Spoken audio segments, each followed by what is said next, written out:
இந்தியாவிலேயே ஹோல்ட் பண்ணியிருக்கிற ஒரே ஒரு ஆள் நீங்கள் தான். உங்களை இன்டர்வியூ எடுக்கிறதுல எனக்கு பயங்கர சந்தோஷமாக இருக்குது.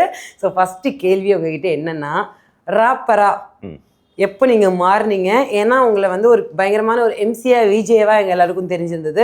நிறைய ஷோஸ் நீங்கள் பண்ணியிருக்கிறீங்க. எப்போ ராப்பராக மாறினீங்க? இந்த அவதாரம் எப்போலேருந்து அதை சொல்லுங்கள் சார். ராப் வந்து எனக்கு ஸ்கூல் டைம்லேருந்து நான் லைக் 2005 நான் வந்து இங்கே பூந்தமல்லியில் இருக்க சென்ட் ஜான்ஸ் இன்டர்நேஷ்னல் ஸ்கூலில் படித்தேன். ஸோ பேசிக்லி அங்கே வந்து நிறைய இன்டர்நேஷ்னல் ஸ்டூடெண்ட்ஸ் இருப்பாங்க. மோஸ்ட்லி வந்து மலேசியா, சிங்கப்பூர், ஸ்ரீலங்கா. ஸோ அங்கே தான் எனக்கு அந்த தமிழ் இண்டிபெண்டன்ட் மியூசிக்கோட எக்ஸ்போஷர் கிடச்சிது. லைக் டார்கி, யோகி பி அந்த மாதிரி. ஸோ அங்கேருந்து நம்ம எழுத ஆரம்பிக்கிறோம்.